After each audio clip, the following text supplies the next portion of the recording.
చెప్పు బాబాయ్, నీకు ఇల్లు ఏమన్నా మంజూరు చేశారు ఇక్కడ? ఇల్లు పట్టా కాగితాలు ఇచ్చారు, ఇల్లు చూపిలేదు, ఇల్లు రాలేదు. అంటే పట్టా ఇచ్చారు కానీ ఇల్లు ఎక్కడ చూపించారు? చూపిలే. అధికారులు ఎవరు స్పందించలేదు దీని మీద?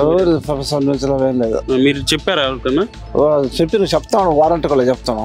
వాళ్ళు ఇంకా పట్టాలు రాలేదు, ఇస్తాను అంటారు. అంతవరకు జరిగింది. అంటే ఇప్పుడు 4.5 ఏళ్ళగా మీకు ఏమి ఇల్లు ఇవ్వాల? ఏమి ఇవ్వాల. మీరు ఇప్పుడు ఎక్కడ ఉంటున్నారు? ఇక్కడ నవపేట, రామచంద్ర నవపేటలో పెట్టుకుంటాను. మాకు ఇల్లు ఇస్తే ఆనందంగా ఉండగలుగుతాం. మాకు బాడుగులు కట్టలేక, అద్దెలు కట్టలేక ఇబ్బంది పడతాను. ఇల్లు ఊరు చూపించిన వాళ్ళు లేరు. పట్టా కాగితాలు ఇచ్చి పెట్టాను అంతవరకే. అంటే పట్టా కాగితాలు ఇచ్చారు, రంగులు వేశారు కదా బాబాయ్ మొన్న? రంగులు మాకే వీలేదు. రంగులు వేసినా మనకే చూపిలే ఇల్లు, పలా ఇల్లు చూపిలే. ఆ పట్టా కాగితాలు ఇచ్చి దాన్ని మాట్లేదు. ఆయన స్వార్థం కోసం రంగులు వేసుకోండు అంతవరకే. మాకే నీ ఓటు ఎవరికి బాబాయ్? టీడీపీకి, చంద్రబాబు నాయుడు. నెల్లూరు సిటీలో ఎవరు జెండా ఎగురుతుంది? జెండా టీడీపీకి ఎగురుతుంది. మేము ఉండి పరిధిలో అవతల మాకు తెలిసిన వరకు, అది తెలియదు, మాకేం తెలియదు.